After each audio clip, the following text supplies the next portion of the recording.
Welcome, Elizabeth. Thank you. And welcome, Aviva. Thank you so much for joining us on Coffee Talk. Good to see you. You too. You know how you got here, right? You were summoned here by Natalie. Yes, you were. I met Natalie right here at that counter 5 days ago. And I don't even know how it happened, but it happened so quickly. I think I took notice of this, and she goes, "Oh, well, don't you do the Coffee Talk show?" I go, "Yeah." She goes, "Have I got something for you?" And it was awesome. I said, "Well, come on, you know." And then I think she might have something to do, but she sent you guys, which is fine. So tell us about your operation. We'll call it an operation. Sure. Three Village Chamber Players, right? Exactly, yeah. So the group has kind of been in existence for a couple of years now, but we're sort of formalizing a more regular community-based set of events. So, for example, the postcard that you found and kind of caught notice, we have our Brass Fest, which is happening beginning today and ending on Sunday. So we have a bunch of concerts around town, and that's really how the whole thing started, just being able to do concerts around everywhere, free, open to the public. And so we kind of have different focuses for the different performances. So for example, tonight we have a salon concert, so a more intimate setting in a private home.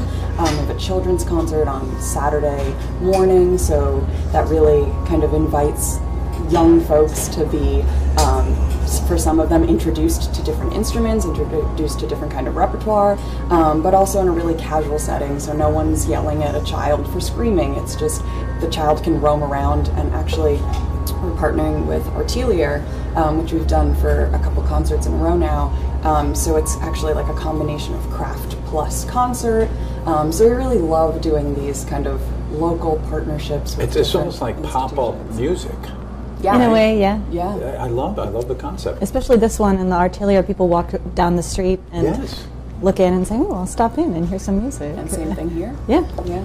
So describe what will happen here Friday exactly. Sure. Right here in Locals at 7:30, right? Yeah. Yeah, so we have a whole weekend of programming, and some of the pieces overlap between the concerts, but this particular concert's kind of tailored toward the space. So we're playing some jazz classics and some Christmas music, some holiday music, and a few shorter, more intimate pieces for the quintet formation. It'll start at 7:30, right? What time does it go till? Should be about 45 minutes of music. We might take a short break. We're going to talk about the pieces in between because they're so varied. So it's should be about an educational hour. as well. It's always education. Yeah. What do you play? I play the horn, the French horn. So are you right here? That's me in the middle, yeah. Look at you, Elizabeth. Fantastic. And this Brass Fest runs, as you said, tomorrow, Friday, the 13th through the 16th. Correct. How many total places will this encompass in terms of pop-up concerts, if you will? 5. 5. Yep. 5. Very good. And people that need to see your schedule, where will they go? 3vcp.org. We also have a Facebook page, 3 Village Chamber Players. So And an Instagram. And an Instagram. Yeah. I'm a big fan of music. I have 2 musical guests today. The next one's a single guest, so I always like to promote music. My grandfather was a very renowned and famous saxophone player, played professionally for 85 years. Wow. Born in New Orleans, so went through that whole period, and in some ways it's a lost art, right? But it's not lost if you seek it. And so, to be honest, I didn't know about this, so it piqued my interest, and I want our audience to also understand what you guys do. Yeah. In between, by the way, Port Jefferson, the Three Village area, what's the demographic or the geographic area that you cover now with the concerts? Kind of around like Stony Brook area, Port Jefferson, Setauket. We've tried to kind of expand a little bit in terms of just different churches that we go to, so trying to see not just Port Jefferson or not just Stony Brook. But yeah, in general, a pretty close community. And if I could give you a plug, I mean, you'll put together an ensemble for, I'm sure, weddings, events, quite honestly, places and locations that might pay a little more. Because I noticed you did say you're playing here free on Friday, so yes. How are you funded? That's a great question. And if I Same way we are. So we definitely are largely donation-based. We are currently in the middle of our winter fundraising campaign, so we are trying to kind of pool sponsorships. Hence Natalie getting you on here. So this is not so people can donate at the website. Yeah, absolutely. Okay, yeah. fantastic. And we are sponsored by, we have a fiscal sponsor, Fractured Atlas, so that's kind of how we do the tax-deductible donations. So that's all through the website.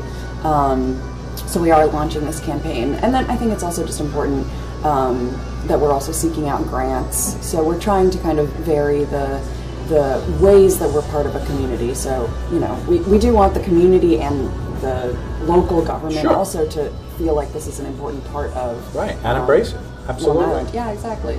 You know what I'd like to do? I'd like to pull up a video so people can see you and hear you. What would be a good video to pull up? What would be a good example? I do feel like we have some snippets on Instagram and on our Facebook page. So in the either of the 3 Village Chamber Players social media things. Definitely, we always have these little Okay. clips. So let me pull this one up.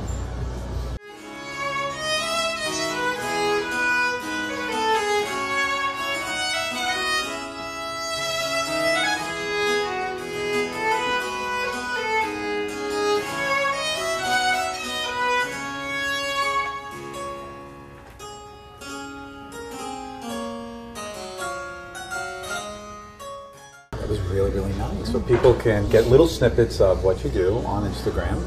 They can follow you and understand that you guys are available all the time to do this. Anything you want our audience to know other than what we talked about? I would love to talk a little bit about the programming, Please. just because I think it's a pretty exciting Absolutely. divergence from the normal that you might hear in a coffee shop or a church. So the brass quintet, the brass instruments themselves kind of go along with this holiday season pretty well because of their shiny nature and their very festive kind of noble qualities. But with these concerts, we tried to kind of get away from just the fanfare-like quality of the brass quintet and get towards some more orchestral-sounding pieces, and we're playing some real greats of the brass quintet literature, but also moving away from that and playing some jazz standards that the audience will definitely recognize and some Christmas classics. Mixing it up. Yeah. This is so wonderful, honestly. Thank you for doing this. Thank you for imparting your talents and letting people know that this is available. Again, the Brass Fest, December 13th through 16th, 3 Village Chamber Players. Thank you both for coming on. Thank you. Thank you.